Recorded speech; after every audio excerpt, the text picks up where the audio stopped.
स्मरण रहे पार्थ, कर्मण्यवाधिकारस्ते मा फलेषु कदाचन मां कर्म फल हेतुर्भू माते संगोस्त्व कर्मणि। तुम्हारा अधिकार तो केवल कर्म करने का है, फल तो ईश्वर के हाथ में। इसलिए ना कर्म से भागना उचित है और ना ही कर्म के फल की आशा रखना उचित है।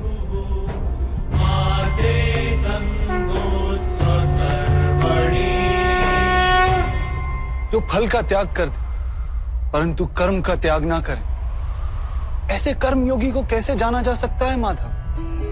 विश्या विनिवर्तन्ते निराहारस्य देहिनः रसवर्जम रसोप्यस्य परम दृष्ट्वा निवर्तते। सुनो पार्थ, जो स्वाद से छूटने के लिए भोजन का ही त्याग कर देता है, वास्तव में उसके मन से स्वाद की लालसा कभी जाती ही नहीं। उसे दोहरी हानि होती है। एक तो वो निर्बल हो जाता है, जिसके कारण परमात्मा को प्राप्त करने का जो प्रयत्न अनिवार्य है उसे वो नहीं कर पाता, और दूसरा सदा ही उसका मन स्वाद की लालसा से भरा रहता है। इसलिए भोजन का त्याग करने से उत्तम है स्वाद की लालसा का ही त्याग कर दिया जाए। कर्म योगी अपने मन की सारी लालसाओं को खींच लेता है, जीवन को कर्तव्य मानकर कार्य अवश्य करता है, किंतु उन कार्यों से जुड़ता नहीं। और बात, जो व्यक्ति अपने कार्यों से आशाएं और इच्छा नहीं रखता, उसी के कार्य पूर्ण होते हैं।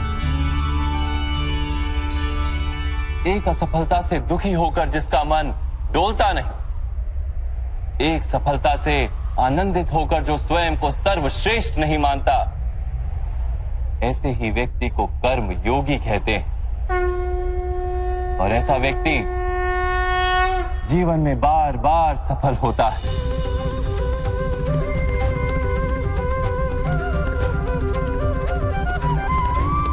ध्यायतो विषयान पुंसः संगस्तेषु पजायते संगात संजायते कामा कामात् क्रोधो भिजायते क्रोधात् भवति सम्मोहः सम्मोहात् स्मृति विभ्रमः स्मृति भ्रंशात् बुद्धिनाशो बुद्धिनाशात् प्रणश्यति।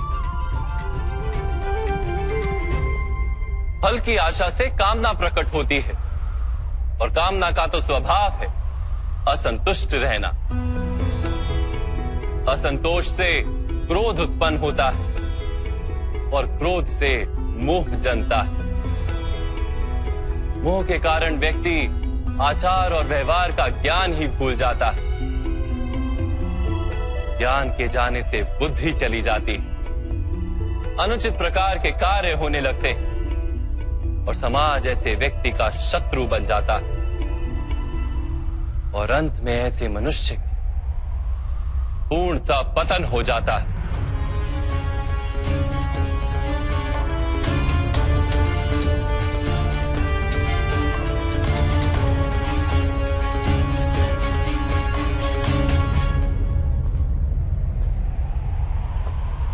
जैसे भ्राता दुर्योधन, उनके सेनापति महामहिम उनके ही शत्रु हैं,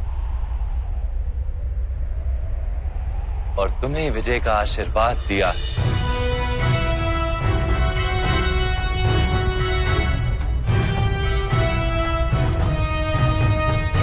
पार्थ, कर्मयोग ब्रह्म विद्या का दूसरा चरण है।